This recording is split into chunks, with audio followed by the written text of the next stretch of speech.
Welcome to Good News Tuesday with Nicholas Gibbs as my co-host. I should try for the real radio voice sometime just to How are you doing, Nicholas? I'm doing amazing. Absolutely amazing. So Yourself? I'm doing great. Now, Good News Tuesday. We didn't have quite as good a news as yesterday, but taking a couple of bucks off the $10 price increase that we had yesterday was not a horrible result. Fine by me. I mean, I got FSD 12.3 last night. We picked up another Oh, 20 shares this morning. So, pretty good day for us. that's right. You're in good shape. You and Larry, he had a week to remember, I'll tell you. So did you get to drive your 12.3 yet? Oh, absolutely. Okay. Absolutely. All right. And Yeah. and come on. Let us no use burying the lead here. So, I'll say the thing that I hate when other people say it's not perfect. I did have about three disengagements Okay. for very weird situations. One, I was in the wrong. The car was doing the right thing, so you can ignore that one. The other disengagement, I was with my wife. We were leaving the gym, and I was just kind of narrating what I think the car is going to do next. And I was saying, okay, that car in front of us is going to be taking a right, so we should be able to go ahead and take a left. And as we go to take that left, that car decides to go straight. I'm like, whoa. Like, Oh, and I was thinking, I was like, okay, why did I think it was gonna go to yeah. to the right? And I was asking my wife, like, did they have the blinker on? Like, because I said out loud what they Yeah. were gonna do. The car must have thought the same thing. Yeah. So that one was weird. And then the other disengagement was this really weird. Again, I was with my friend Greg. I've had him on my channel before, a patent attorney. Uh-huh. But we were driving out on this road where it's had problems before, nailed it perfectly. Yeah. And but there was this construction, and we're sitting there looking. We're like, we see all these cones. We're like, What do we do here?" We weren't sure, and then traffic started coming through. We're like, "Oh, okay, I guess we're allowed to go there." And FSD almost got it right. The thing we weren't even sure about, but it went through the wrong cone, so I took over. I So see. those are the only three disengagements. So one wasn't real because I Right. was the one Right. in the wrong. Right. Uh, the other two were just, you know, Weird. part Yeah. of the learning curve. Yeah, but besides that, everything else has been perfect, flawless. No Nice. jerkiness, not a single accelerator push. What I said to my wife when we were driving back home was with FSD, I've always hovered my foot over the accelerator. For Uh-huh. people who don't ever have or have never used FSD, you would think normally you're hovering over the brake. No, Right. it's the accelerator. That's where you always are. I don't do that anymore. Wow.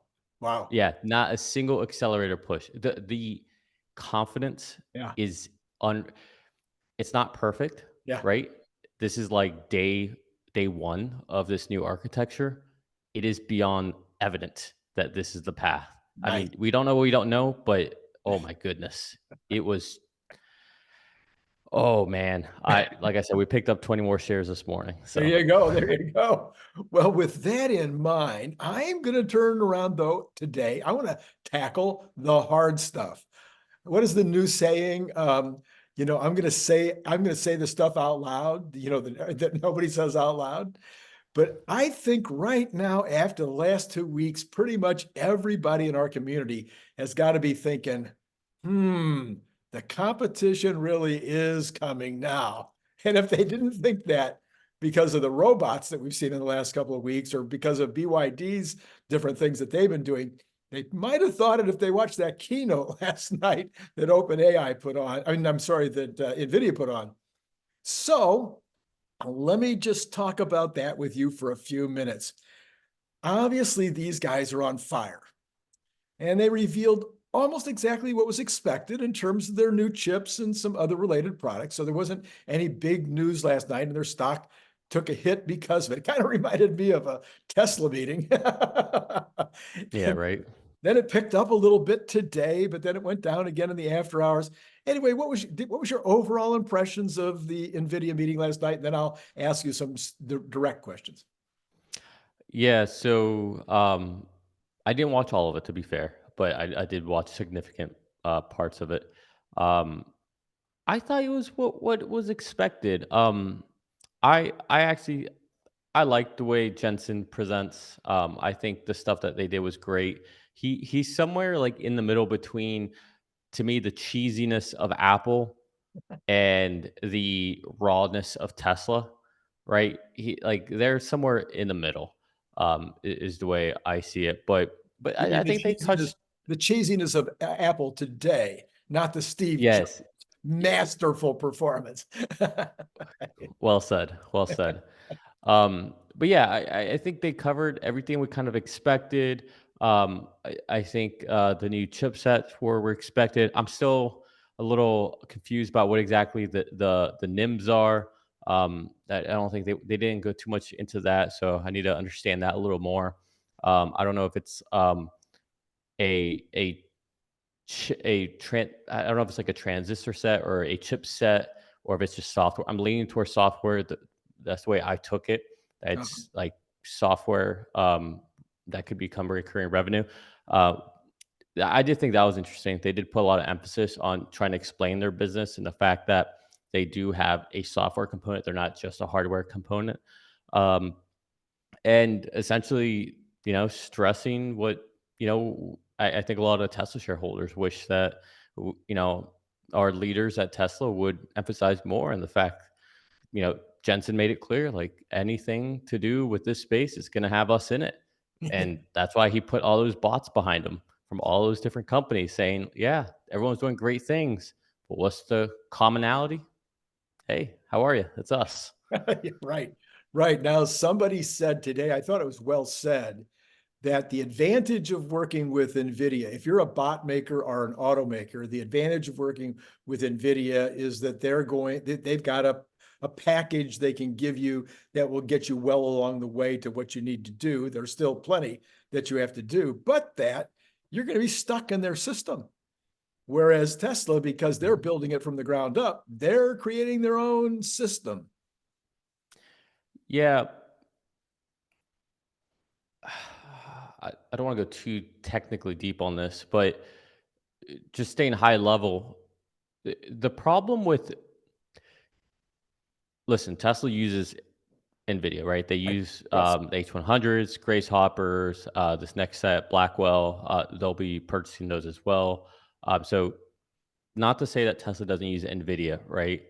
But with that said, Tesla's also trying to make Dojo, right? And Dojo is, their own chipset for this problem statement. Now, that's not to say that they have a better solution than NVIDIA, but what that does tell you is that Tesla understands what they're doing, how they're actually using these GPUs, right? Um, or TPUs. I mean, depends how you want to call them, really. But what that tells you is that Tesla has the expertise to the point where they can try to make their own chipsets. Why does that matter? Well, that matters because all these other companies, not all of them, but I would say the majority of them, are outsourcing their lack of expertise, right? That's not what Tesla's doing. And that's such a nuanced thing to say. And it's such a Tesla fanboy thing to say, but it really does matter because when you have to outsource your expertise because you don't have it in house, that leads to a lot of questions. Do you actually know how to use the hardware you're purchasing, right? We know now that Tesla essentially took over the whole installation of the H100 cluster because NVIDIA was going too slow on the networking side. And Tesla came in and took over because they're like, this is going too slow. And this is NVIDIA's bread and butter. And so to me, why this matters is because, yes, you can buy all the chips you want, just like you can have all the data. Ford can go out tomorrow, pay to have every single one of their vehicles they've ever had, put the cameras, and they have the hardware. Okay, great, you have the hardware, right? And now you can collect the data. But if you don't know what to do with that hardware, if you don't know what to do with that data and how to really use it, it's irrelevant, right? You might have an idea, right? But lots of people can have an idea, and it just takes one wrong turn, and all of a sudden you're going down just completely the wrong way. And so it's a very complicated field that's evolving so quickly, but this is where you really see the differentiation with Tesla. And again, the fact that they are even attempting to build a chipset themselves that could rival what Nvidia is doing is nuts. They're just a car company, right? Right, right. So Elon just about 4, 5, 6 weeks ago said that they would be investing another $500 million in Dojo this year. And a few people on X today were saying, is that really smart given how far advanced Nvidia is? And I thought, well, is the Dojo system better? Or maybe it's cheaper, maybe it's faster, maybe it's more precisely aligned with purpose. What do you think? I think definitely that last part, better aligned with purpose. Again, there's a common misconception I think that people say, they say it a lot, where Nvidia has to make chips that are for a broad range of use cases. That's a little hyperbolic. Is it true? Yes, but not in the way I think it tends to be said. But with that said, they're not making chips that are specifically for um, understanding video segments, right? Right. Or how to create a flywheel of labeling data in a very efficient way, right? Like a lot of the stuff that Tesla's already doing, and so I don't know what the entire intent behind Dojo will be. I don't think any of us really know until they announce it and tell us about it. But with Dojo, it's way more niche, and so while I think, like I said, the argument of Nvidia has to be able to do everything, that's a little exaggerated. They are a little more niche, right? Like you're not just using Grace Hopper in your Xbox. You're not using this Blackwell, in your Xbox. It's not just a video game GPU, Hmm. but Hmm. that was evolutionary. But if that's more niche, look at what Dojo would be even more narrow.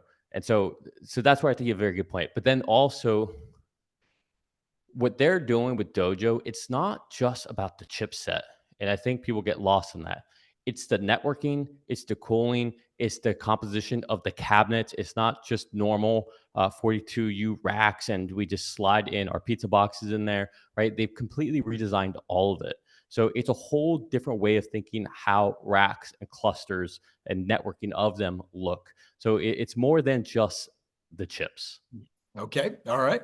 Well, they said that they will have a chip. Now we're talking about a different kind of chip. We're talking about the inference chip. They said that they're going to have an inference chip that will work in automobiles and the same one will work in humanoids. That sounded familiar to me. And then, we both understand while videos and simulations can do a lot, I think that Tesla has this massive lead in data. Isn't that really going to start mattering? You can only go so far with those simulations, et cetera, et cetera. So, what do you think? Is the data lead going to be, or do you think they'll catch up quickly? From an autonomy perspective, Mhm. I think it's over. I think it's over. After experiencing 12.3, I don't think anyone can catch up. I think it's impossible. I think it's literally impossible. You financially, it makes zero sense. And even if you have the finances for it, how do you figure it out? How do you know that you're doing the right things? Right? It's just too far gone at this point. I think um, it's clear. Again, 12.3 just makes it. It was clear before. Now it's abundantly clear. You don't need lidar or radar or ultrasonics. You don't need any of it. Um, but with humanoids, that might be different, right? Tesla doesn't have a data lead on that. What Tesla has is a process and mechanism lead. Um, from a software perspective, right? So they understand how to take the data in, how to quickly turn it out, how to quickly label it, how to quickly put it into practice. That I think they have a substantial lead on everybody else. Um, as far as collecting data, I think that's a level playing field right now. I Mm. don't think Tesla has much data on that. If you're talking about within the Tesla, factories, okay, what they have an environment where they might have a lead on, but Figures working, I think, with BMW, other companies working with Mercedes, right? So that's going to become pretty even even playing field, where Tesla could have an advantage, or will have an advantage, in my opinion. Again, is in their expertise in manufacturing. Now, the whoever gets to scale on humanoids to be able to collect the most data, at that point, you might have a data lead. So Tesla has leads when it comes to humanoid, but not in data yet. Yeah, so that goes back to my statement 6 months ago that Tesla needs to build 1,000 bots and get them out there in the factory and get them in the lab and get them doing a lot of data collection. So maybe they have and nobody just knows it. I'm going to hope that I turn out to be right because why? Because everybody likes to be right. Okay, so one thing that Nvidia said last night, or Jensen said last night, he says 2024 is the year of the humanoid robot. Elon says 2025. Trust in Elon. Trust in Elon. Okay. That there won't, you don't think they'll get, even with everything you've seen in the last 3 or 4 weeks, with a talking bot and with bots working at speed and everything else, you don't think there will be a significant breakthrough in usefulness this year? I'll be honest with you, and again, I'm just gonna sound like someone who's drank the Kool-Aid, but I think if you do a little if you go into watching any of those videos unbiased, to me, they were all gimmicks. Hmm. That's all they were. It's like, great, you showed me how to put a pod into a Keurig. Like, okay, cool. Like Boston Dynamics has a lot of great simulations as well. And we can say that, oh, we only trained it X amount of times and it did this. All right, well, if that's the case, well, why aren't you done? Why Yeah. haven't you trained it how to do all these other things? Right. And so I think a lot of it's been kind of gimmicky. Even the talking, like, all right, cool. So you put Siri, Alexa, whatever, in this case, it was ChatGPT into the bot and you had a voice over it. Like that none of that's novel. Like all you're doing is gluing a couple things together and calling, making it look interesting with a humanoid in front of it. It's not special. It's nothing new. Um, so I'm just not impressed with that. I think what Tesla's doing right now is they're trying not to hype things too much. I think that the reason they haven't gone scale on bots is because they're trying to make sure they have the right hardware to do the task, the right dexterities, the right motions, the right amount of motors, right degree of freedoms, all these things, so that once they know they have a good, and it probably won't be the second generation. I think it'll be like the third, maybe fourth generation of their iteration. That's when they go ahead and build out the scale. And I think them taking the long term view and taking their time on making sure that they have the right platform, the right building blocks, will be why when they go to scale, they don't screw up, which is why everyone else will screw up. And that's just from the hardware perspective. So is it a coincidence that Jensen Huang talked about first principles, digital twins, factories as an entity? It seems like he's been going to school, to the Elon Musk School of Technology. Yeah, Tesla's been doing that for a long time, and it makes sense. Like that's not what he's referring to. There is the omniverse, right? Right. The omniverse essentially is just taking a, just call it a virtual reality version of your manufacturing plant, or whatever. Um, architect designers, they do this all the time for buildings, whatnot, where you can walk through the space and they design it and whatnot. So yeah, it's interesting, but I don't know. It's, again, I don't see that as groundbreaking or anything. Is it useful? Is it something that's been in the industry, people have been doing for a while? Yes, but it's nothing groundbreaking. I'm old enough to know that before there was digital, you still built out your factory on paper with every single product, every single piece of machinery exactly laid out so that you know that you had the right distance. In fact, that that McDonald's movie, what was that one called? I forget, the franchise, Oh, something like that, or yeah. something like that. They showed how many different ways that they tested and designed that on paper as well as with models before they ever, changed over to the new system. So this was, it makes it faster, probably makes it cooler and more fun to play with, as so much of automation does. But yeah, I think you're right. It was that one I saw more as a parlor trick. I Well, love that, showing that ship getting built out like that, though, was pretty cool. I don't know if you saw that part yet, but that was no, I didn't. But to be clear, the Omniverse with Nvidia has been around for a while. Like that's not new. I mean, I'm sure there's iterations, evolutions to Right, it, and it is an important tool set. right, But again, Tesla has built all of that in house themselves, right? right. We know that, right? They have their own ERPs, their own CRMs, right? Their own AutoCADs. Like they built their own AutoCADs. Like this Yeah, is yeah, yeah, nuts, yeah. right? So it's cool. It's interesting. They're making it for democratize these type of toolings to the masses, to enterprises. This is Tesla's just another beast.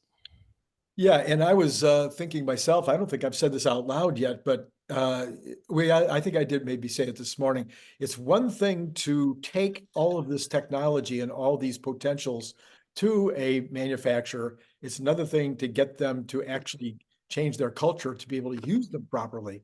And Yeah. we've certainly heard a lot of conversation, about how difficult that is. The culture just stands in the way of getting these things done. Yeah, that's a very valid point. I mean, we've seen that with a lot of companies, right? You see Rawlings over at Lucid, that didn't work out well, came from Tesla. We've seen lots of people poached from Tesla by Apple. Well, they just retired their whole Titan program. We see now Ford with their supposed Skunk Works program. They have another Model Y engineer who's leading that, but it's not a individual person, or I mean Elon, sure, Yes, but yes, it's not a you can't just pull one or two people from a company that's all about culture and way of doing things, a philosophy, and bigger than oneself and more about the mission. Like that's not you, you got to start from scratch for that. Like I hate to say it, not saying that Tesla is impossible to be competitive against, but that's deeper. yeah, That's yeah. yeah. I was especially intrigued by Huang's statement that everything that moves will be a robot. And I thought he could have added, and the rest will be an app. So it'll either be a robot or it'll be an AI app of some kind. The opportunity in the next 5 years for entrepreneurial types is going to be make the 90s look like a slow period. I think it's going to be crazy. Yeah, it's weird. I feel like we're in the middle of a lot of hype and hyperbole, but also in the midst of a lot of realness coming through. Um, Again, we've seen and heard of all these great things with AI, yet aside from a chatbot, what have you seen? I mean, I could tell you some interesting things, right? I'm Like sure you there's can. there are clearly some interesting things, right? I mean, like a deep mine with the protein breakdown from a DNA Yeah, perspective. Okay, yeah, that was amazing, right? That was groundbreaking, but they gave that away for free. Okay, um, the whole you know chess, the whole Go, um, whatever that story was called, the whole situation that was impressive, but products out there, usable things that are changing our day-to-day lives. I mean, what like, can you name something? Yeah, well, I am not only for myself, but I actually just had a conversation with my daughter a little while ago, and we were talking about how she was using it in her, just using chat in the day-to-day life. I mean, Chat. chat, yeah, again, it is only chat, Yeah, but the variations in the ways of using it are pretty impressive. And absolutely. yes, and so those things are changing, I think, businesses, the way people do things. And then you've got, I guess, maybe they're all derivations of chat, but whether it comes to customer service bots, whether it comes to art, the way that art now is changing. And it may, again, maybe that's all part of the same, panoply. But I think it's having a pretty significant impact when I'm talking to folks out there that are using it in their day-to-day lives, not just even their business lives. I do not disagree with you at all. I think the point I'm trying to make is that if everybody is doing something that is off of the branch of chat, Mhm. whether it's something like a Grammarly, whether it's a Chat GPT, whether it's a a call center, helper, assistants, what, all these things are off the same derivative. Got it. But there's such a democratization across those. There's such a lack of uniqueness to Mm, them mhm. that they all become the same, and therefore the cost will come down, the value to an enterprise will come down. Utility goes up, sure, productivity goes up, sure, Mhm. but when we're talking about from an investment perspective, it goes down. Now, juxtapose that to something like full self-driving, Right. where Yeah. that's not going to get commoditized. That's not going to be something that everybody can just do. Right. And so that's kind of my whole point is when I'm looking out there, I'm trying to see, okay, well, what's the next real AI thing out there? Nvidia, you're not going to find just another Nvidia. But I'm of the perspective that yes, they're very important for artificial intelligence, but I still see them as a hardware company. And to me, true value is built on what's built on top of the hardware of any next revolution. So could it be, since he said anything that moves, could it end up being a lot in the construction environment where you have these big pieces of equipment or even medium-sized pieces of equipment, which if they are equipped with vision and provided with AI, that they'll be able to be like substantially more efficient, effective, won't require human labor, et cetera. I mean, are those some of the kinds of things? Ships at sea. I was just watching a movie last night about a fishing outfit. Maybe the fishing trawlers become that much more efficient, are that much safer as a result of, he said anything that moves. So I'm trying to think what things move. Yeah, I mean, I think ships are something that could maybe be automated. Not everything. Like you wouldn't be able to automate the engine rooms with humanoids, but as far as you know, like a ship's captain, that's I think a ship's captain could be easily removed.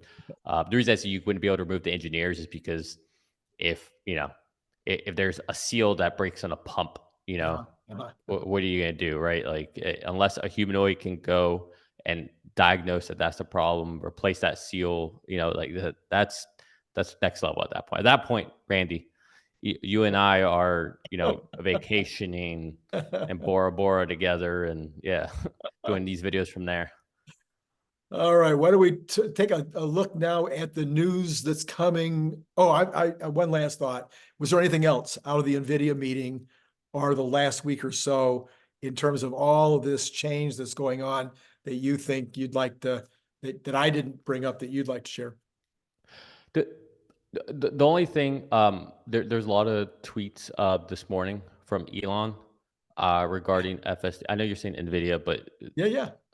I'm just trying Same to thing. Uh-huh. focus where the real things are, in my opinion. And he's saying that about every 2 weeks, another three big features or improvements will happen to FSD. And that by late April, early May, he said it should be shining pretty bright. And I'm telling you right now, FSD 12.3, oh my God. Yeah, Like so he's already mentioned some stuff though that we don't have yet. Smart summon, really don't have a reverse yet. Don't have the parking thing down. He's mhm. mentioned those three already as specifics that are coming. I wouldn't be able to come up with another six. I don't suppose that are specific, but those are three. Yeah. Yeah. But what was most important to me though is the clip. This is telling me that's Yeah, taken them about 2 to 3 weeks to yeah, train. yeah. Now, we know, all right, we don't know. We speculate that Tesla already has an order in for these new Blackwell chips. Right. And these are way denser, more performant than the H100s. Mhm. So, what happens when they get that online? What happens if Dojo is better? Just think about it. Yeah, Compute's no longer the constraint. right. They have so much compute left over, they can do other things with it. How fast can they train? How quickly can they move? How much extra volume of data can they use to train? Right. Right? Like it just seems like, all right, here we go. Dominoes are it's like compound interest, Yeah. right? Yes. Yeah. $1 to $2, whatever, $2 to $4, whatever, $4 to $16, whatever. But next thing you know, you hit 100 grand, and it's like, whoa, Yeah. that didn't take long to get to 200. Oh, that didn't take long to get a million. It's like, whoa, okay, things are getting kind of nutty. And I think we're starting to get to that point. Very cool. All right, let's look at the economy in general because, of course, tomorrow is a huge day. We've Big, got big the day. Fed once again. Trueflation adjusted their numbers again. I already ragged on them twice, so I guess I'll stop ragging on them. They keep adjusting their numbers, but they're now at 2.13. The CPI and PPI last week came in hot again, of course, the PCE last month, and everything seems to be pointing that maybe inflation is not dead, even though I believed Trueflation and believed that it was dead. But now there seems to be a little bit of ugliness coming along. And I would say it's mostly coming out of the oil and natural gas. I'm sorry, the oil and gasoline patch.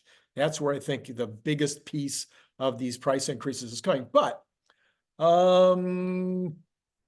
everybody and their third cousin all agree that the economy is just chugging along beautifully. That is, unless you look at overall auto sales, which don't seem to be chugging along nicely. Anyway, what do you think is going to happen tomorrow? What's the dot plot going to look like? Tell me about your theories of tomorrow.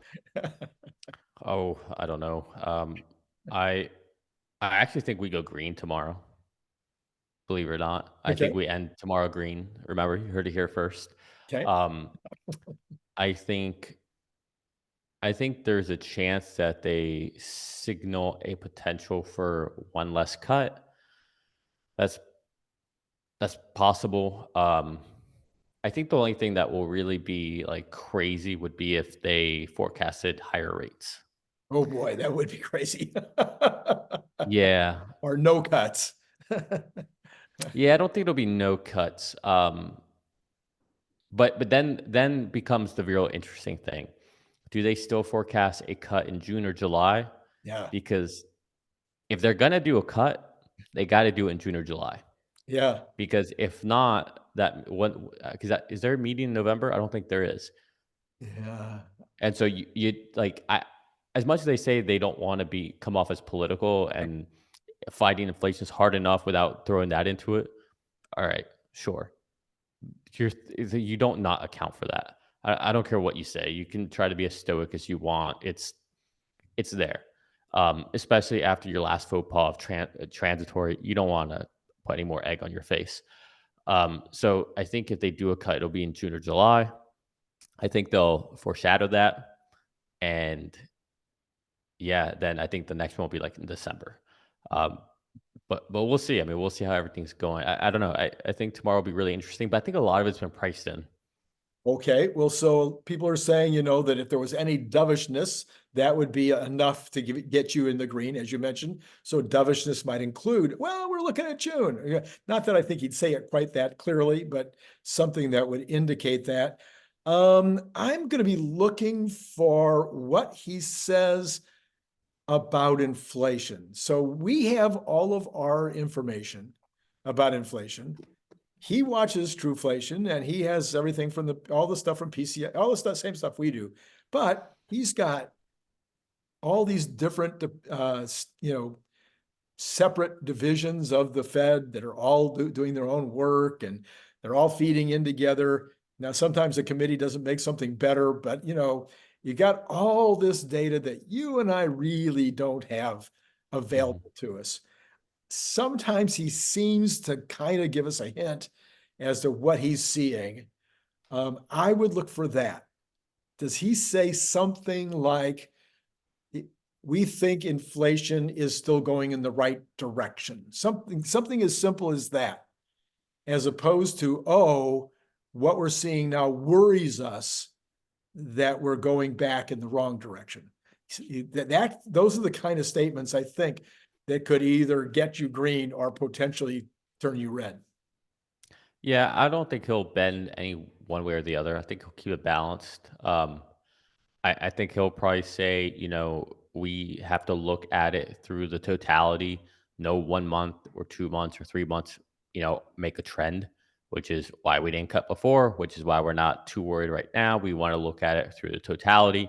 things don't just go straight down; they don't go straight up, right? It tends to be a zigzag. So I think that will lean optimistic, but then he'll balance it out by saying, however, if things do continue to go up and things go against what we've been doing, then we'll be forced to take action, make a decision based on the data, right? So Yes. I think he'll just balance it out like that.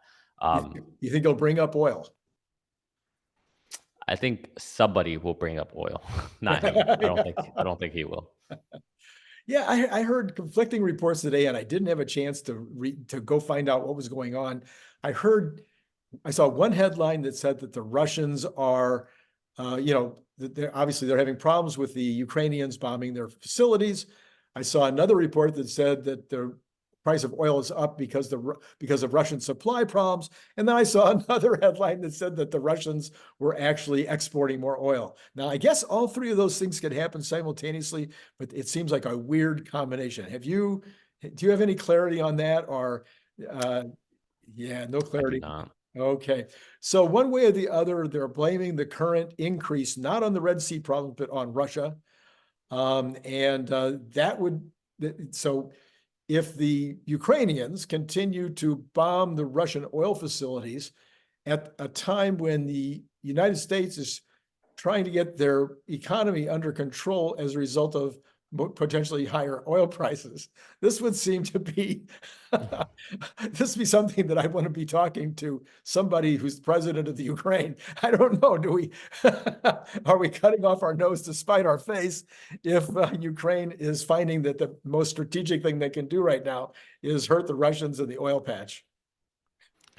Yeah, I mean, there's so much there that we don't know. It's hard to really know what's what. For all you know, we're telling them to do it. Who knows, right? Like there's so much we don't know.